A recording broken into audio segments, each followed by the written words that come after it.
So guys, मैं ऋषिकेश तो स्वागत है आपका चलिए की और नई वीडियो में। आपने मेरी वीडियोस में हमेशा इस लैपटॉप की बैटरी का यूज़ देखा होगा और मैं इसे चार्ज भी करता हूँ क्योंकि ये जो बैटरी ये चार्जेबल है। तो मैं इसे कैसे चार्ज करता हूँ क्योंकि ये जो बैटरी है इसे बैलेंस चार्ज की ज़रूरत होती है। अगर हम इसे बैलेंस चार्ज नहीं करेंगे तो ये बहुत ही जल्द खराब हो जाएगा और हमारा जो पैसा है वो बहुत ही अच्छे तरीके से बर्बाद हो सकता है। तो इसके लिए मैं आपको इस वीडियो में एक चार्जर बना दिखाऊँगा क्योंकि वो जो चार्जर है इस बैटरी को बहुत ही ईज़ी तरीके से बस 3 घंटे में आपके 2 बैटरी को फुल चार्ज कर देगा, वो भी पूरा बैलेंस चार्ज करेगा। तो आपको इस वीडियो को पूरा देख के समझ आ जाएगा कि मैंने इस चार्जर को जो है कैसे बनाया है और मैंने इसके जो पार्ट्स है वो कहाँ से परचेज़ किए हैं।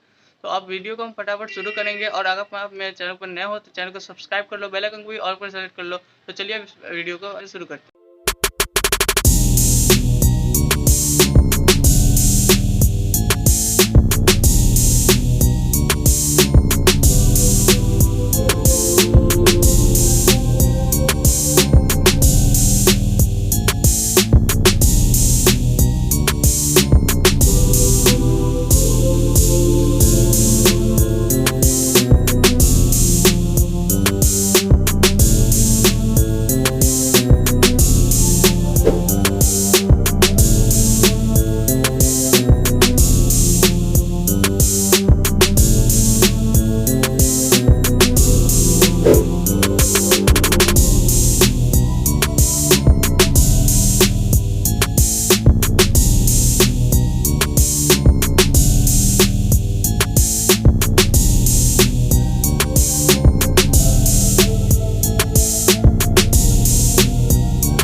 तो गाइस देखा आपने कि मैंने जो चार्जर है इसे कितनी अच्छी तरीके से बना दिया है और ये जो पूरा 100% वर्किंग में भी है। और अगर आप इसे बनाते हो तो मैं इंस्टाग्राम पे आप मुझे इसकी फ़ोटोज़ भेज सकते हो।